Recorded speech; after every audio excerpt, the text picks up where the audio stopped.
Hello friends, competitive 7 में आपका स्वागत है। मैं गौतम।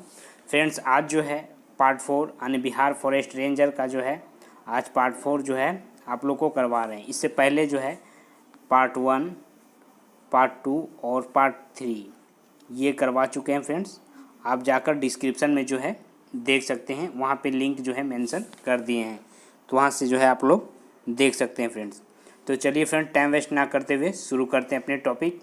और आज का टॉपिक है बिहार फॉरेस्ट रेंज का जो है एमसीक्यू क्वेश्चन जो है प्रीवियस ईयर में पूछा गया है, तो जो है आप आज पार्ट 4 जो है करवा रहे हैं। साइंस और जीएस का इसी तरह का जो है प्रश्न जो है आपको देखने को मिलेगा फ्रेंड्स। और जो है रीजनिंग और मैथ भी आप लोग को पढ़ते चलना है, और हिंदी भी जो है आप लोग को भी पढ़ना है। ये भी जो है इस टॉपिक से भी प्रश्न आपको जो है देखने को मिल सकता है। लेकिन जो है साइंस और जीएस ये जो है इस तरह का ही, ये दो सेट ही हमें जो है प्रीवियस ईयर का मिल पा रहा है फ्रेंड्स, इसलिए जो है इसे हम करवा रहे हैं। और अगर आप लोग कमेंट करते हैं तो कोशिश करेंगे कि हिंदी का भी जो है करवा सकें। तो चलिए फ्रेंड्स शुरू करते हैं। आज जो है हमारा पार्ट 4 है, और इससे पहले जो है हम 3 जो है हम डिस्क्रिप्शन में मेंशन कर दिए हैं, वहाँ से आप देख सकते हैं।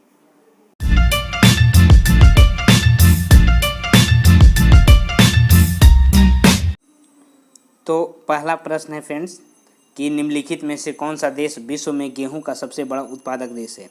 तो ये जो है कौन है, चीन है।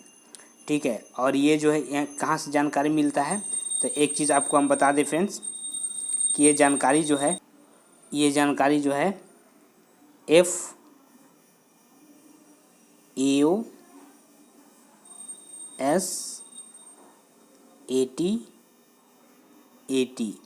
यानी कि ये जो है FAO-SAT ये जो है डेटाबेस है। इससे जो है डेटाबेस से जो है खाद्य और कृषि संगठन के आंकड़ा मिलता है। ठीक है, और इसी से जो है इसी आंकड़ा के अनुसार चीन जो है क्या है कि दुनिया में सबसे बड़ा गेहूं का सबसे बड़ा उत्पादक देश है। तो ये आपको याद रखना है। नेक्स्ट है कि भारत का वह कौन सा शहर प्रसिद्ध फलकनुमा प्लेस का घर है। तो हमारा आंसर हो जाएगा कौन सा है, तो ये जो है जयपुर है। यहाँ पे याद रखना है हैदराबाद, सॉरी फ्रेंड्स, कौन है भारत में जो है कौन सा शहर फलकनुमा प्लेस का घर है, तो ये है हैदराबाद। और हैदराबाद जो है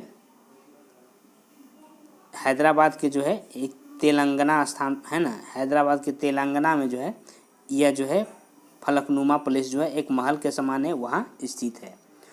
और आपको याद रखते चलना है कि फलकनुमा का अर्थ होता है, इसका जो है उर्दू अर्थ अगर बात मान लें तो आसमान की सतह की तरह दिखाई देने वाला एक दर्पण होता है, इसको फलकनुमा कहते हैं। और ये जो है तेलंगाना में स्थित है, हैदराबाद के। ठीक है, ये आपको जो है फलकनुमा प्लेस कहाँ स्थित है, हैदराबाद में। नेक्स्ट है कि बनारस हिंदू विश्वविद्यालय की स्थापना निम्नलिखित में से किसने की थी। तो हमारा आंसर हो जाएगा किसने की थी, मदन मोहन मालवीय ने। और इसकी स्थापना भी याद रखना है, एस्टेब्लिश ये जो है 1916 में हुआ था। ठीक है, बनारस हिंदू विश्वविद्यालय का स्थापना जो है 1916 में हुआ था, मदन मोहन मालवीय के द्वारा किया गया था। और इसके बारे में और एक फैक्ट जानते हैं, दूसरा फैक्ट कि यह जो है भारत का सबसे पहला विश्वविद्यालय था। प्रश्न में ऐसा मिल सकता है कि भारत का सबसे पहला जो है विश्वविद्यालय कौन था, तो ये जो है बनारस का हिंदू विश्वविद्यालय था। और इसमें याद रखना है, अगर छात्रों की बात कर लेते हैं तो इसमें 30,000 से ज़्यादा छात्र जो है निवास करते हैं। तो ये भी बातें आपको याद करते हुए चलना है। इसमें आवासीय विद्यालय है, और इसमें जो है 30,000 छात्र के लिए आवासीय विद्यालय भी इसमें है। 30,000 छात्र इसमें निवास करते हैं। 1916 में इसकी स्थापना हुई थी, है ना। और ये भारत का सबसे पहला विश्वविद्यालय था। तो ये बातें याद रखना है।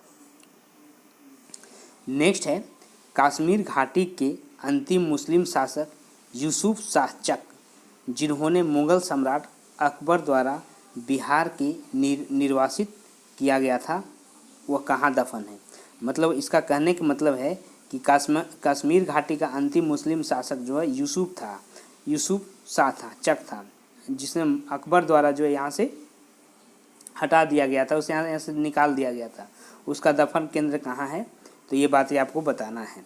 तो यह जो है कहाँ है, नालंदा में है।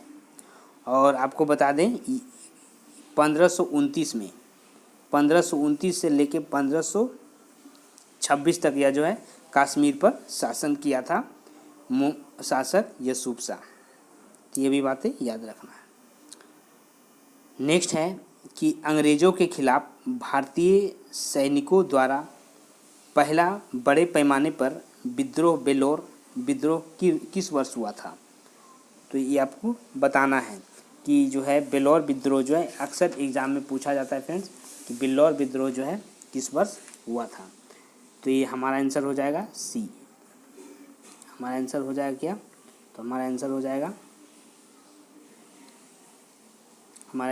फ्रेंड्स क्या, सी, यानी कि 1806 में। 1806 में जो है बेलोर विद्रोह हुआ था।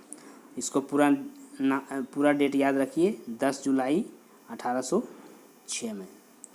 और यह विद्रोह के कारण जान लीजिए, ईस्ट इंडिया कंपनी के खिलाफ भारतीय सिपाही जो था ना, उसके बड़े पैमाने पर हिंसक विद्रोह हुआ था। ईस्ट इंडिया कंपनी के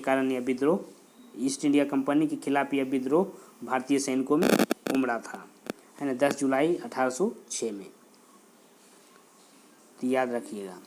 नेक्स्ट है कि किस वर्ष में ईस्ट इंडिया कंपनी ने रंजीत सिंह के साथ अमृतसर की पहली संधि पर हस्ताक्षर किया था। याद रखना है। तो ये जो है 1809 में। इसकी पूरी डेट याद रखना है फ्रेंड्स, 25 अप्रैल 1809 में। यहाँ यही जो है ईस्वी में जो है रंजीत सिंह के साथ जो है ईस्ट इंडिया कंपनी ने जो है रंजीत सिंह के साथ अमृतसर की पहली संधि की थी।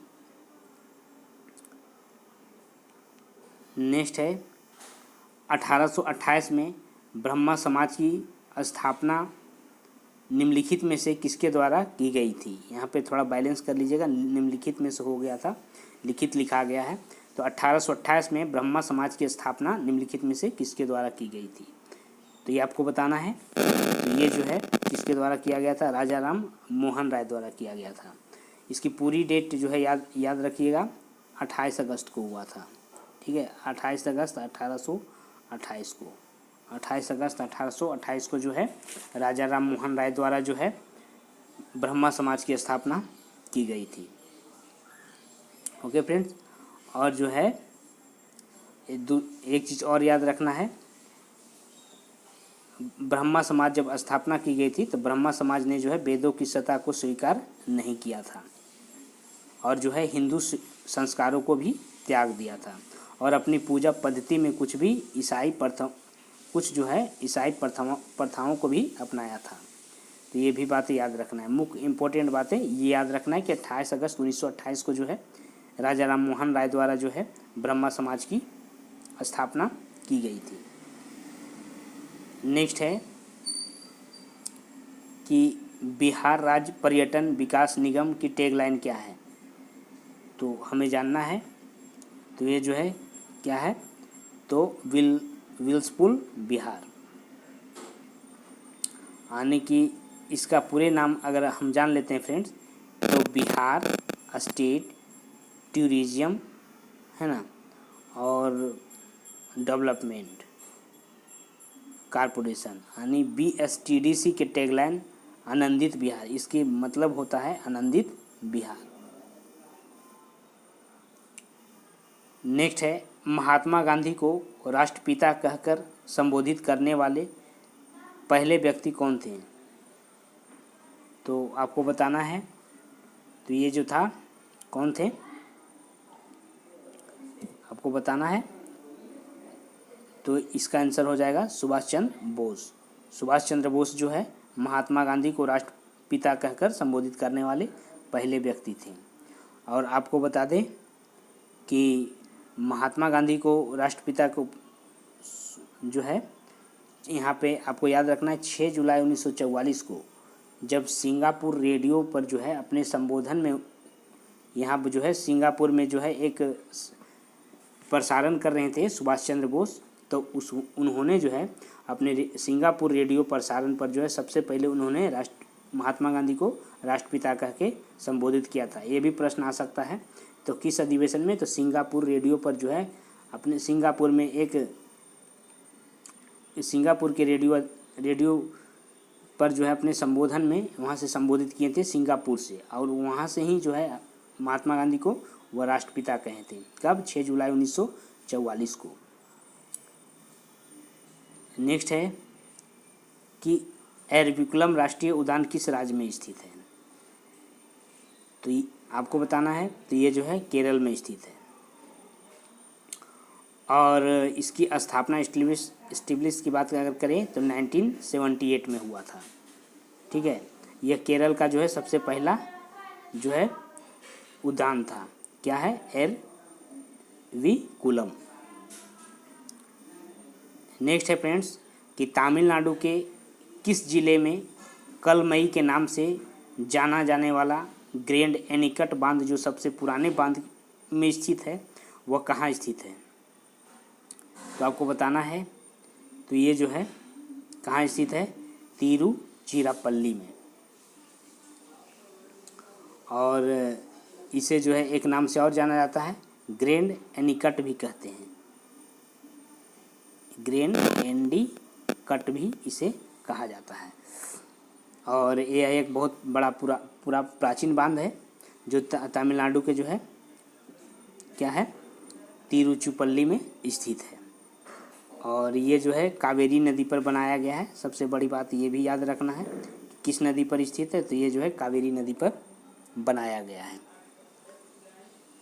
और 100 ईसा पूर्व में जो है इसका निर्माण हुआ था राजा चोल के द्वारा।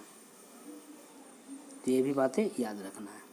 नेक्स्ट है बिहार में 1929 में किसान सभा आंदोलन का आरंभ किसने किया था?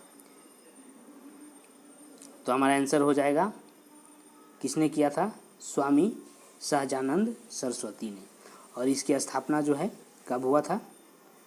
1929 में।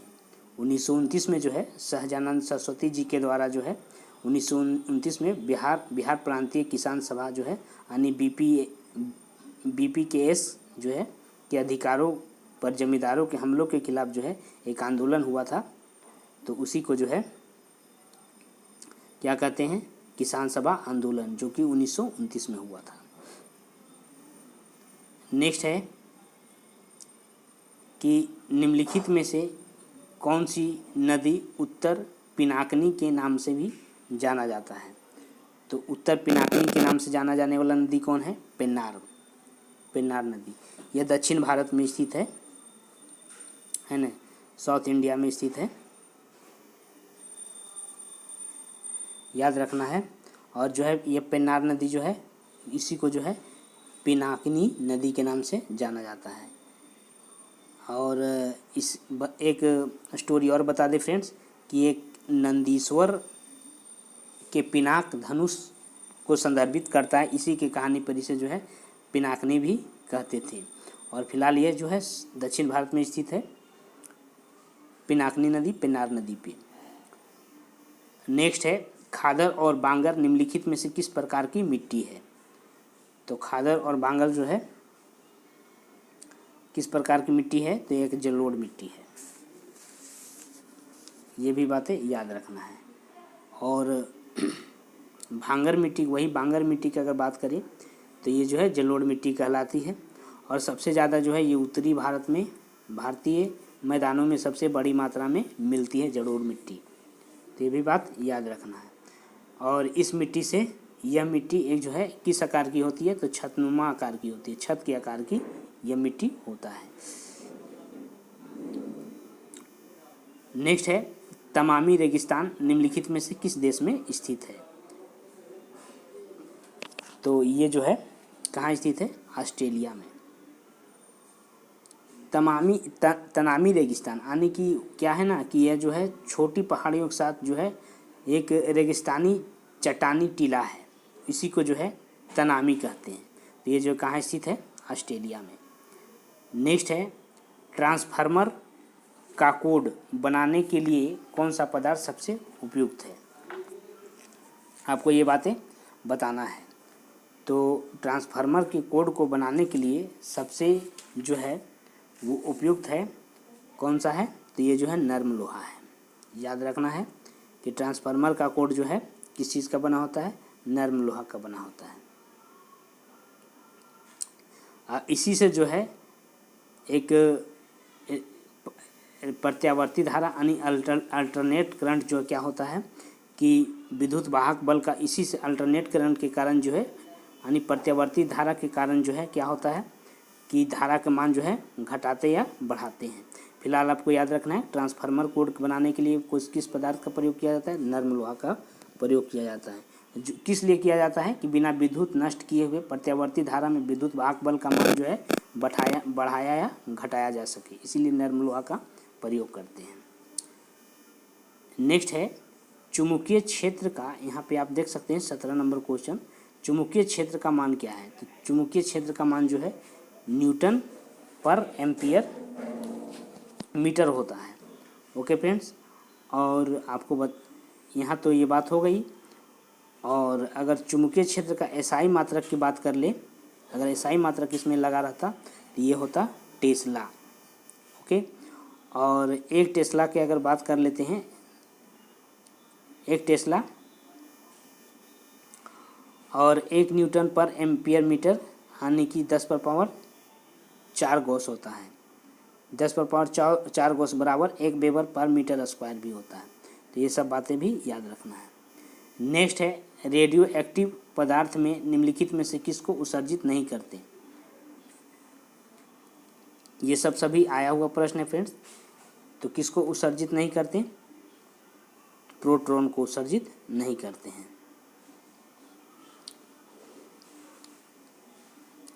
नेक्स्ट है कि वर्ष 1945 में नागासाकी पर गिराए गए बम में क्या विखंडन ई पदार्थ का प्रयोग किया गया था। किसका प्रयोग किया गया था, तो जो है प्लूटोनियम का प्रयोग किया गया था। 1945 में जापान शहर के जो है नागासाकी के एक जापान देश के नागासाकी शहर पर जो है बम गिराया गया था। तो इसमें जो है प्लूटोनियम का प्रयोग किया गया था। अब प्लूटोनियम क्या होता है, एक विखंडन पदार्थ होता है। ठीक है, याद रखना है। नेक्स्ट है कि यदि आपको टेलीविज़न के संकेत को दूर भेजना है तो आपको क्या करना पड़ेगा। तो क्या करना पड़ेगा, तो जो है एंटीना की ऊंचाई को बढ़ानी होगी, याद रखना है। नेक्स्ट है कृष्ण क्षेत्र क्या है। तो ये भी बातें आपको याद रखनी है कि कृष्ण क्षेत्र जो है वो क्या है। तो ये जो है एक प्रकार का अनंत रूप से संघन पिंड होता है। इसकी द्रव्यमान की बात कर ले तो 1.44 इसका जो है द्रव्यमान है। नेक्स्ट है चल कुंडली माइक्रोफोन बदलता है, किस में बदलता है, तो ये जो है ध्वनि ऊर्जा को विद्युत ऊर्जा में बदलता है। चल कुंडली माइक्रोफोन जो है ध्वनि ऊर्जा को विद्युत ऊर्जा में बदलती है। नेक्स्ट है संलग्न परिपथ में आई का मान क्या होगा। यदि यहाँ पे थोड़ा मैनेज कर लीजिएगा फ्रेंड्स, यदि प्रतिरोध में धारा का मान 2 एम्पियर है, ठीक है, यहाँ पे बनाना है आपको। संलग्न प्रतिरोध में यहाँ पे आपको देखना है कि संलग्न प्रतिरोध में यहाँ पे देख सकते हैं फ्रेंड्स क्या है कि संलग्न परिपथ में आई का मान क्या होगा, 3 ओम प्रतिरोध में धारा का मान 2 एम्पियर है। तो हमारा आंसर हो जाएगा फ्रेंड्स, कितना हो जाएगा, तो ये जो है आपको कैलकुलेशन करके आपको निकालना पड़ेगा कि जो है धारा का मान जो है कितना होगा। तो आपको इसका जो है न्यूमेरिकल से बनाते हैं। पहले तो ये 6.0 एम्पियर हो जाएगा। कैसे हो जाएगा देखिएगा, 3 ओम प्रतिरोध सिरों का भी बराबर हम क्या जानते हैं, ओम के नियम से क्या जानते हैं, भी बराबर जानते हैं IR, राइट। तो यहाँ पे अगर पहले हमें वेग निकालना पड़ेगा। दिया है आई का मान 3 ओम, यहाँ पे दिया हुआ है आई, देख धारा का मान जो है 2 एम्पियर है और प्रतिरोध कितना है 3 है, यानी वोल्ट कितना निकल गया 6 निकल गया। अब क्या जानते हैं, आई बराबर जानते हैं। अब आई यहाँ निकल गया, अब आई अगर बराबर कर लेंगे इसी अनुसार तो V बटा R हो जाएगा। अब जो है कैलकुलेशन अगर करेंगे तो 6.0 एम्पियर आ जाएगा। ये बातें याद रखना है। नेक्स्ट है, यदि सरल अनुवंशिक तंत्र का आवर्धन 5 हो तो इसमें लगे लेंस की फोकस दूरी क्या होगी, बताना है कि कितना होगा, यानी कि हमारा आंसर हो जाएगा 6.25 से। आप जानते हैं आवर्धन लेंस 1/25 f, तो यहाँ पे क्या करना है आपको, इसी तरह अगर कैलकुलेशन कर लेते हैं 25/4 यानी कि 5 और -1 4, यानी कि अगर कैलकुलेशन कर लेंगे तो 6.25 आ ही जाएगा। नेक्स्ट है कि सूर्योदय एवं सूर्यास्त के बीच का कलंदर लगभग कितना होता है। सूर्यास्त तो आपको बताना है, तो ये जो है 4 मिनट का होता है, ठीक है। नेक्स्ट है कि 0 डिग्री सेल्सियस पर पानी को उबाला जा सकता है, तो आपको बताना है, तो ये जो है दाब को बढ़ाकर यानी बॉइलिंग पॉइंट को बढ़ाकर। नेक्स्ट है कि खगोलीय पिंड, यहाँ पे देख लीजिएगा, खगोलीय दूरबीन का निर्माण किसके द्वारा किया गया था। ये जो है कई बार पूछा गया प्रश्न है फ्रेंड्स। तो ये जो है किसके द्वारा किया गया था, तो केपलर के द्वारा किया गया था। अब कब किया गया था, तो 1911 में। ईस्वी भी आपको याद रखना है। नेक्स्ट है, 2 मोटर गाड़ी जो है V1 और V2 बेगों से एक दिशा में जा रही है, तो पहले की अपेक्षा दूसरी का जो है संक्षेप में क्या होगा, तो हमारा आंसर हो जाएगा V2 और V1। अब देखिए दोनों गाड़ी कैसे हो जाएगा, दोनों गाड़ी एक दूसरे के विपरीत जा रही है, ठीक है। V1 और V2 एक ही दिशा में जा रही है, तो जो है अगर एक ही दिशा में जाता है, दोनों अगर एक ही, जैसे कि आप लोग पढ़े हैं कि एक ही दिशा में जो है क्या होता है प्रतिकर्षण और उल्टा दिशा में आकर्षण, इसी प्रकार जो है ये V1 V2 और V1 हो जाएगा। नेक्स्ट है कि 2 सत्रों के बीच घर्षण बल बढ़ेगा, यदि क्या होगा 29 में आपको बताना है। तो ये जो है सतहों को जो है अगर 2 सत्रों के बीच जो है घर्षण बल बढ़ा जाएगा और सत्रों को भिगाया जाएगा, तो ओके फ्रेंड्स। तो ये जो है, और नेक्स्ट है यहाँ पे और भी प्रश्न है, यहाँ पर देखिएगा। ये जो है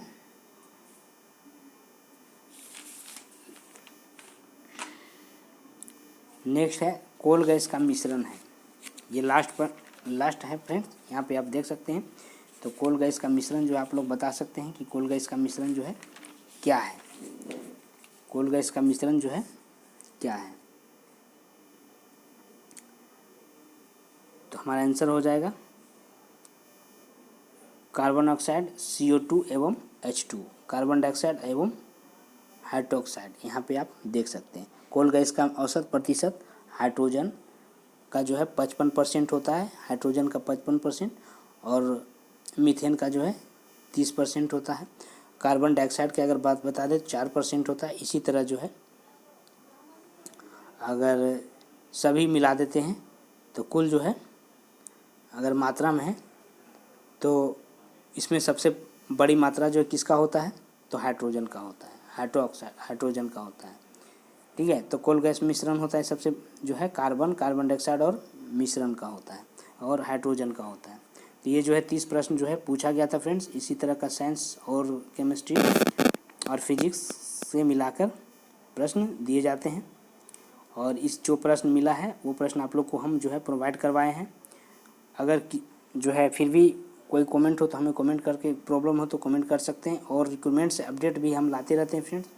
तो जो है मेरे चैनल को सब्सक्राइब कर लीजिएगा और बेल आइकन की घंटी को भी दबा लीजिएगा, ताकि जो है प्रिपरेशन और रिक्रूटमेंट से अपडेट के लिए जो है तुरंत ही आपको नोटिफिकेशन मिल सके।